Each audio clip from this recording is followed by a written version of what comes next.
홍다통통 또바바바바바바바똥. 책을 마시는 아이 채큘라. 꼬마야, 너 여기서 뭐하니? 그의 목소리는 약간 울리면서도 어딘지 부드러웠다. 저 돌아가신 할머니를 보러 왔는데요. 잘못 들어왔나 봐요. 너 나를 따라온 거로구나. 왜지? 내 생각을 읽었나? 그럼 거짓말해도 소용없겠는데? 아까 책을 빨아마셨잖아요. 제가 봤다고요.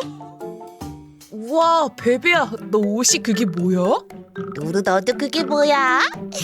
친구들, 우리가 왜 이런 옷을 입었게? 그건 말이야, 바로 오늘 이야기의 힌트야.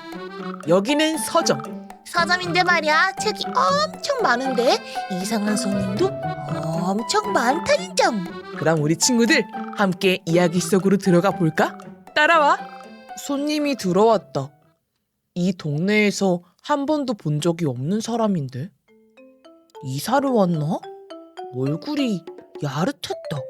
피부는 회색빛이 돌고 눈썹은 아무렇게나 흩어져 있어서 끔찍했다. 움직이는 것도 이상했다. 바닥에서 10cm 정도 떠 있는 게 마치 유령 같았다. 그리고 그 손님이 뭔가를 하는데 분명히 봤다. 그 손님이 책을 마시는 걸. 잘못 본 게 절대 아니다. 두 눈으로 똑똑히 봤다. 그 손님은 5분 정도 서점 안을 오갔다. 두 눈을 감고 두 팔은 앞으로 늘어뜨린 채 조용히 책에서 무슨 소리가 나는지 엿듣는 듯 했다.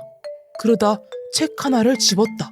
그는 책을 펼쳐서 한 장 한 장 넘기는 대신 주머니에서 빨대를 꺼내 책의 중간쯤에 꽂았다. 그리고 쭉 빨아들였다. 너무 놀라서 소리를 냈다. 나도 안다. 숨죽이고 조용히 있었어야 했는데. 내 소리를 들었는지 그는 곧장 책을 자리에 놓고 서둘러 서점을 나갔다. 그래서 혼자 그 손님을 따라가 보기로 했다. 그렇게 내가 도착한 곳은 바로 공동묘지의 큰 철문 앞이었다. 우와, 저기 뭐야? 공동묘지? 그러게, 어떡하지? 우린 들어가지 말까? 그래도 들어가야지. 저렇게 덜덜 떨고 있는데. 나도 모르게 온몸이 떨렸다. 공동묘지라니, 어린이가 드나들 곳은 아니다. 하지만 멈출 수 없었다. 나는 겁쟁이가 아니라 행동하는 남자니까. 무서웠지만 이를 악물고 무덤이 널따란 대리석들이 펼쳐지는 쪽으로 들어섰다. 여기 무덤 주인 중 하나가 서점의 책을 마셨을 텐데 대체 어디에 있는 걸까? 내 손은 나도 모르게 그 건물의 철문을 밀고 있었다. 문은 잠겨있지 않았고 지하 깊숙이 향하는 계단이 나 있었다. 천천히 계단을 따라 내려갔다. 천장에 축 늘어져 있는 거미줄이 내 머리카락으로 진득진득 달라붙었다. 다 내려가니 작은 방이 나왔다. 벽면에 책이 빽빽했다. 켜져 있는 초 몇 개가 나무 받침대 위에 놓여있는 만년필 모양의 관을 밝히고 있었다. 바로 그 관 안에 내가 찾던 그 손님이 코를 골며 잠들어 있었다. 몸에는 이불이 덮여져 있어 머리만 보였는데 머리 아래에 커다란 비단 베개가 깔려 있었다. 씹다가 만 종이 같은 피부 위로는 아주 작은 글자들이 죽은 깨처럼 퍼져 있었다. 나는 자세히 보려고 더 가까이 다가갔다. 그때였다. 벌떡 그가 일어났다. 검은 잉크로 가득 찬 듯한 두 눈이 나를 쳐다봤다. 순간 나는 너무 놀라 피가 거꾸로 흐르는 줄 알았다. 카시트에 옴싹달싹 못하게 묶인 아기가 된 느낌이었다. 드라큘라는 이런 처지의 아이도 맛보고 싶어 할까? 나는 겁에 질려 그 자리에서 꼼짝도 못하고 서 있었다. 소리를 지르지도 못했다. 꼬마야, 너 여기서 뭐하니? 그의 목소리는 약간 울리면서도 어딘지 부드러웠다. 저 돌아가신 할머니를 보러 왔는데요. 잘못 들어왔나 봐요. 할머니가 이 공동묘지에 계시니? 아니요. 공동묘지도 잘못 알아봤나 봐요. 내 말을 듣고 그가 으르렁거렸다. 나는 움찔했다. 어쩌면 좋지? 그의 입술 사이로 종이 같은 뾰족한 혀가 나왔다. 정말로 끔찍했다. 너 나를 따라온 거로구나. 왜지? 내 생각을 읽었나? 그럼 거짓말해도 소용없겠는데? 아까 책을 빨아마셨잖아요. 제가 봤다고요. 이럴 수가. 솔직히 말해버렸어. 저 드라큘라 아니 체큘라 화난 거야? 이런, 어떡하면 좋아. 오, 가까이 간다. 드라큘라 아저씨? 친구들, 어떻게 됐을까? 체큘라를 만나러 내려갔어. 이런, 과연 무사히 탈출할 수 있을까? 우리 친구들이 뒷이야기를 얘기해줘.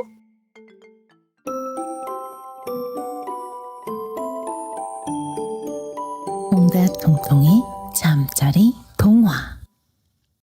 옛날 맑은 햇살이 숲을 비추던 어느 날, 토끼 한 마리가 깡총깡총 구름 위를 뛰는 듯 가볍게 달리고 있었습니다. 오늘은 또 어떤 재미있는 일이 있을까? 토끼는 잎사귀를 스치는 바람에도 들떴는지 귀 끝까지 실룩거리며 흥얼거렸습니다. 숲의 나무들은 바람에 흔들리며 토끼에게 살포시 인사하는 것 같았지요. 토끼도 손을 흔들듯 귀를 흔들며 지났습니다. 그런데 저 멀리 조금 기묘하게 흔들리는 둥근 등껍질 하나. 바로 거북이였어요. 옹금. 땅바닥을 깊게 밟으며 느릿느릿 기어오고 있었죠. 토끼는 킥 하고 웃음을 터뜨렸습니다. 거북아, 너 또 이렇게 느리게 가는 거야? 내가 10걸음 뛰면 너는 겨우 한 걸음이잖아. 하지만 거북이는 조금도 흔들리지 않는 목소리로 말했어요. 그래도 괜찮아. 꾸준히 가면 결국 도착하기 마련이니까. 길고 짧은 건 재봐야 알지 않겠니? 토끼의 눈썹이 깜짝 올라갔습니다. 좋아, 재보자. 시합이야. 언덕 꼭대기 나무까지 먼저 가는 사람이 이기는 거야. 둘은 들뜬 마음으로 출발선에 섰습니다. 준비, 시작! 토끼는 바람을 가르며 푸슉 하고 달려갔어요. 풀잎들이 놀라 좌우로 갈라질 정도였죠. 언덕 가까이에 도착한 토끼는 뒤를 슬쩍 돌아봤습니다. 거북이는 아직도 먼 곳에서 조금도 멈추지 않고 엉금엉금 걷고 있었어요. 이마엔 땀이 또르르 흐르고 있었지만 걸음을 절대 놓지 않았습니다. 너무 쉽잖아. 토끼는 나뭇가지 아래로 들어가 배를 부여잡은 채 한참을 웃었어요. 그리곤 풀잎을 베개 삼아 여기서 한숨 자도 되겠네. 금세 고른 숨을 내쉬며 잠들었지요. 한편 거북이는 숨을 크게 들이쉬며 작은 다리를 한 걸음씩 내딛었습니다. 발밑의 돌들은 거북이의 꾸준함을 응원하는 듯 흔들렸고 바람도 살짝살짝 거북이의 등을 밀어주는 것 같았어요. 그리고 마침내 거북이는 조용히 잠들어 있는 토끼를 지나 언덕 꼭대기 나무 아래에 도착했습니다. 다 왔다. 몸은 지쳤지만 표정만큼은 누구보다 환했어요.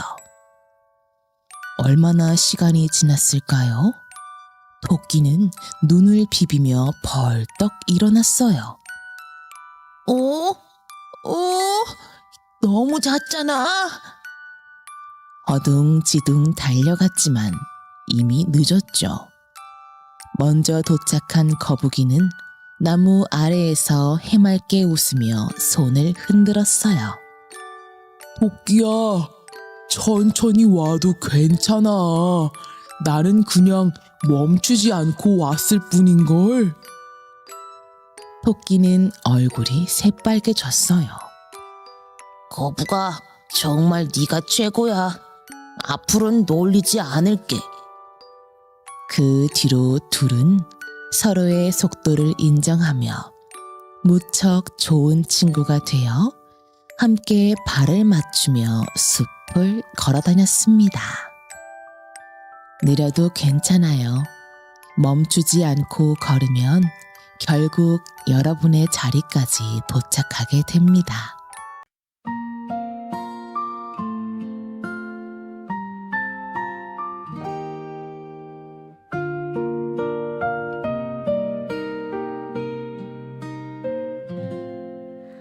오늘도 수고했어요.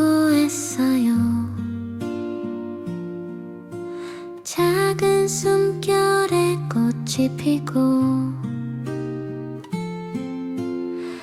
달님이 살며시 말없이 등을 토닥여요. 조용조용 꿈을 그려요. 포근한 이불처럼 샤랄라 별이 춤추는 밤 우리만의 이야기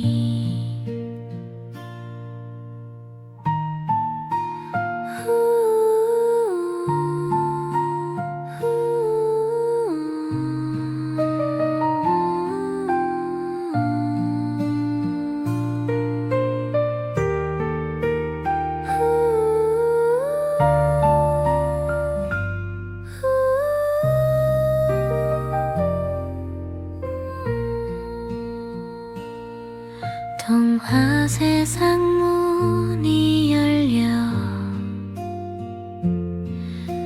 작은 마음 반짝이죠. 그 속에 웃는 얼굴 홍다 통통 친구들